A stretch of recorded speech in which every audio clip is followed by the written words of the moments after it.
reka ngusuze kandi ngo ikaze wowe udahwema kudukurikirana umunsi kundi hano kuri Pastor Umubatiza Official.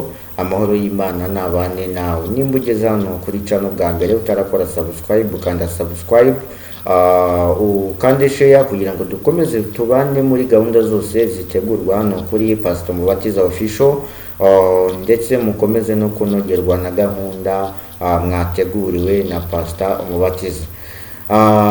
Muri make muri rusange nk'uko mubibona, uyu munsi nifuje ko tuganira ku buzima n'amateka mbere yuko dukomeza kuganira cyangwa se kubana mu buzima bw'igihe kirekire.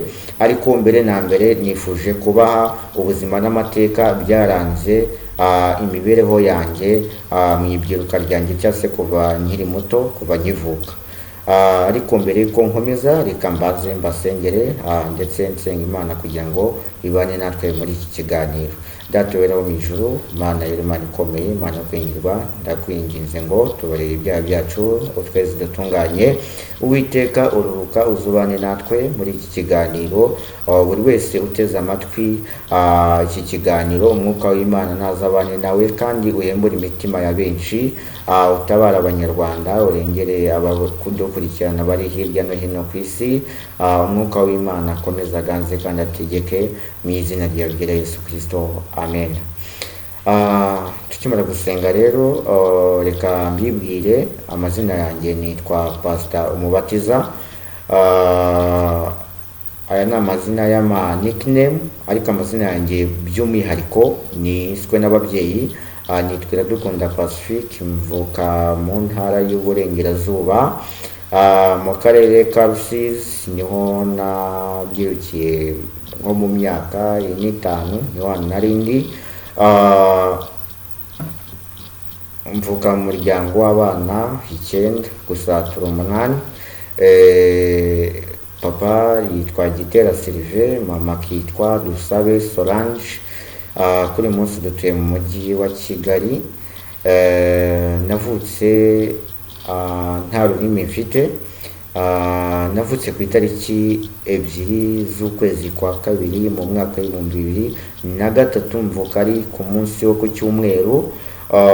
Nkimara kuvuka navutse nsa n'udafite ururimi, kuko abadokiteri baritegerezaga bakabona nta rurimi mfite, ariko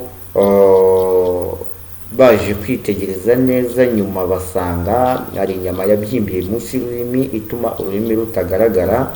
Ari naryo zingiro ry'ubuhamya bwanjye cyangwa se ari naryo zingiro ry'ubuzima n'amateka byandanze kuva nkiri muto kugeza kuri uyu munsi wa none njye muri kumva muri aka kanya. Ariko mbere yuko nkomeza, reka mbereke iyi foto. Iyi foto ngira ngo murayibona. Ni amafoto atandukanye, ariko murabona ifoto y'umwana, mukabona ifoto y'uwo muntu mukuru, ndetse mukabona n'iyo foto y'umuntu wasamye. Ayo yose ni ayanjye. Ni njyewe mu byiciro bitandukanye. Ni njyewe mubona mu byiciro bitatu, ari nabwo tugiye kuganiramo muri ibi byiciro, uko nabayeho n'uko nakuze, ndetse n'uko Imana yagiye inyereka mu buryo butandukanye. Yego, abadokiteri bakimara kubona yuko hari inyama babona yabyimbiye mu rurimi ituma ururimi rutugakanwa rukaba hejuru mu gisenge cy'akanwa, babonye bidashoboka ko nabagwa ako kanya, kuko iyo nza kubagwa icyo gihe byari kugira no ku ngaruka z'urupfu. Icyo gihe rero twaratashye, dutashye umubyeyi akomeza guhangarika, ari nabwo nyuma yaje kugira igitekerezo cyo kunjyana mu bitaro biri Bukavu, ubwo ni mu gihugu cya Kongo, kugira ngo barebe nimba iyo nyama bashobora kuba bayibaga cyangwa se bashobora kuba bamvura ngakira ururimi rugasubira mu kanwa nk'uko byari bimeze, maze ubuzima bugakomeza. Ubwo noherezwaga muri ibyo bitaro biherereye muri Kongo i Bukavu, twageze kwa muganga abadogiteri bavuga yuko mu Rwanda nta kigenda cyabo, abadogiteri baho nta kigenda cyabo, bagakwiye kuba bambaze umunsi navukaga cyangwa se muri icyo gihe ubwo bari bakimara kubona icyo kibazo. Ni ukuvuga ngo rero biteguye ko nabagwa icyo gihe tukigerayo, nta na randevu baduhaye. Ubwo twari turiho twitegura ko njya mu iseta, cyangwa se ubwo mama yiteguraga ko njya mu iseta, ko bari bamaze gutunganya ibintu byose, mama umutima aramuriye, umutima namumwemeza yuko baramuka bambaze bishobora kugera ku ngaruka z'urupfu, bityo yemeza kunyura ntawabajije cyangwa se atavuganye n'ibitaro.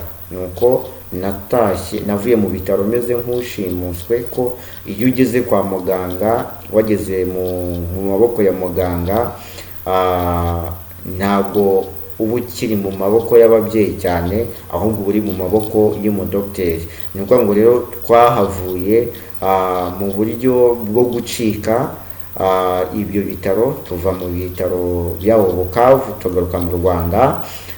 Tukigera mu Rwanda dukomeza kubaho nyine nk'ibisanzwe, mama agasenga, ababyeyi bagasenga, ariko nyuma nibwo twaje kumva amakuru y'abadogiteri baje mu gihugu cy'u Rwanda ariko baruhukiye mu bitaro by'i Kibogora. Nibwo twaje kujya muri ibyo bitaro by'i Kibogora. Tuhageze dusanga abo badogiteri b'abazungu b'abasipesialisite bavuye muri Amerika, barandeba, baranyitegereza, babona yuko n'ubundi iyo nyama ihari, ariko bidashoboka ko nabagwa iyo nyama nkiri uruhinja. Baduha randevu yo kuzagaruka maje kugira amezi 6. Nabwo twaratashye amezi 6 turayategereza.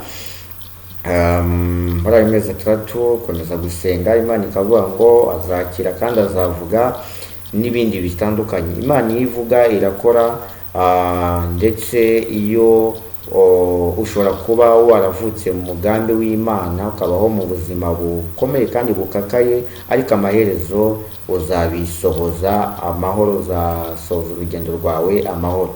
Nuko iyo mezi 3 ashize twasubiye kwa muganga. Tugeze mu bitaro, ya nyama barayibaga, bayikuraho, bajya kuyipimira muri Amerika, iyo i Burayi, cyane ko ngo amakuru mfite nuko tekinoloji y'ibijyanye no kuvura cyane n'ibyuma bipima indwara, hari ibyuma bitari bihari, bityo bituma bayijyana muri laboratwari muri Amerika, bariho bajya kuyisuzumira, bajya kuyipimira. Twango rero twaratashye, ururimi rusubira mu kanwa neza. Rusubiye mu kanwa neza, dukomeza gusenga n'ibindi bitandukanye. Kuba mu Mana neza bituma Imana ikora imirimo ikomeye. Upfa kwiringira Imana, ubundi ubuzima bwawe ni Imana ibufite mu kiganza. Nuko rero nyuma y'iminsi mike hatangiye kuva cya kibazo cyari mu rurimi, cyatangiye kwimukira ku rurimi nyirizina. Ururimi rukora rusohoka buhoro buhoro, rugera ubwo ururimi rujya kwibera hanze y'akanwa. Ubwo ururimi rwabaga hanze y'akanwa, niyo shusho mwigeze kubona, ariko hano reka mbereke iyi shusho. Niyo y'iyi shusho, ururimi hano rwari ruri gukura cyane, rugeze aho rwibera hanze y'akanwa. Ari nabwo nabereka iyi foto wenda ya rwonyine, ya konyine, nta bindi iriho, kugira ngo murayibona. Iyi foto nibwo ururimi rwabaga hanze y'akanwa. Nuko ururimi rukiba hanze y'akanwa, twakomeje gusenga. Ubwo sinabashaga kuvuga n'ibindi bisa bityo. No kurya nabwo ni uburyo umunyarwanda yaciye umugani ngo nyirabugenge n'ubugenge bwayo. Naryaga mu buryo bugoranye, ko naryaga ibintu biri mu bwoko bwa potage. Ni ukuvuga ngo twasubiye kwa muganga. Dusubiye kwa muganga dusanga baba dogiteri igihe cyabo cyararangiye, ahubwo ari umudogiteri w'umwirabura. uwo mudogiteri w'umwirabura nanone akimara kumbona, cyane ko ubushize uwo mudogiteri ubwo nabagwaga ya nyama yari munsi y'ururimi, uwo mudogiteri yari ahari. Nuko rero yiyemeje ko nshobora kuba nabagwa, ariko nanone nkabagwa urwo rurimi bakarukatamo uduce, nyuma y'uko barukasemo uduce nkongera nkasubirana ubuzima, ururimi rukaba mu kanwa. Cyane ko bamwe mu babirebereraga inyuma, bamwe bavuga ko nshobora kuba nararwaye kanseri y'ururimi, cyangwa se ari nk'ibintu by'imyuka mibi n'ibindi bisa gutyo. Ubwo ibyumviro by'abaturage cyangwa se ibyumviro bya rubanda, murabyumva, bavuga uko bashatse bitewe n'uko bakubonye. Ariko Imana yari nzi, inansobanukiwe, izi uko nzabaho n'uko nzakura, ndetse n'ubuzima nzacamo mu rugendo rwanjye cyangwa se mu mibereho yanjye ya buri munsi.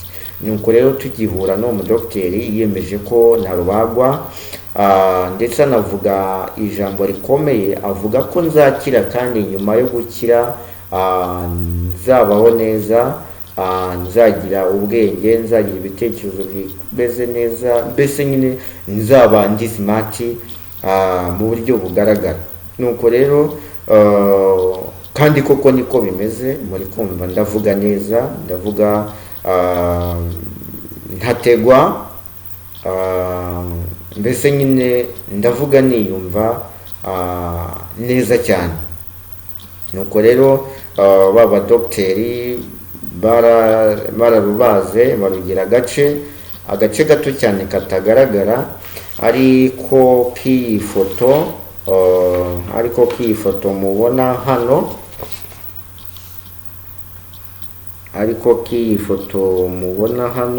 ni ukuvuga ngo iyi foto y'ururimi mubona hano mu kanwa ntabwo rushobora kurenga amenyo y'akanwa, cyangwa se ngo rurenge akanwa ngo rugere hanze. Ni ukuvuga ngo wenda reka mbereke sample yarwo, apana ku ifoto, kuko mushobora kuba muri kubyumvira muri documentaire, mbereka documentaire y'amafoto n'ibindi nk'ibyo, ntimubyizere. Dore ururimi rwanjye by'ukuri nkoresha, mvugisha umunsi ku wundi, n'uru nguru.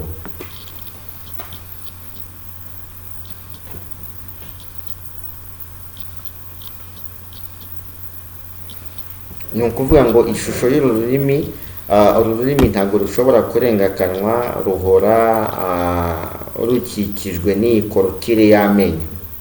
Ntabwo rushobora kurenga akanwa, cyangwa se ngo rusohore rurenge aho muruboneye.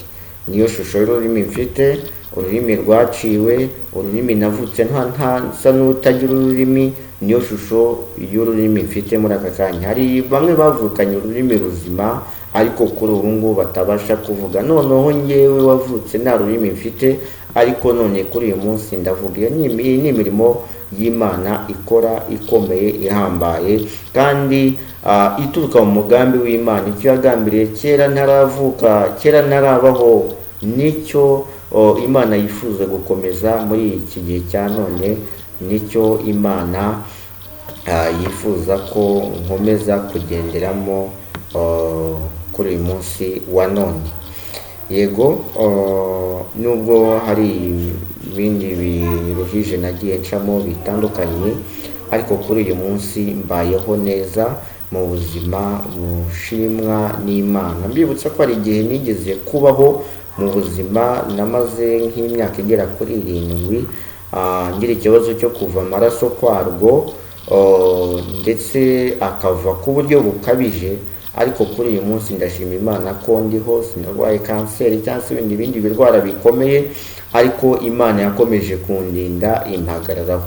Ninjye tugiye kujya tubana mu biganiro bitandukanye by'ijambo ry'Imana, ndetse n'izindi mpuguro zitandukanye zinyuranye. Icyo nzi cyo tuzacana mu bikomeye, kandi tuzakomeza kubana neza hamwe no kwizera Imana, byose birashoboka. amahoro y'Imana nakomeza abane namwe, umugisha w'Uwiteka n'ubombeho. Icyo nzi cyo nuko nukomeza kuzamura ibyiringiro byawe ku Mana, uzakomeza kubaho mu buzima bushimwa n'Imana kandi ubuzima bumeze neza, ubuzima butungura benshi kandi butangaje benshi. Murakoze cyane, mugire ibihe byiza.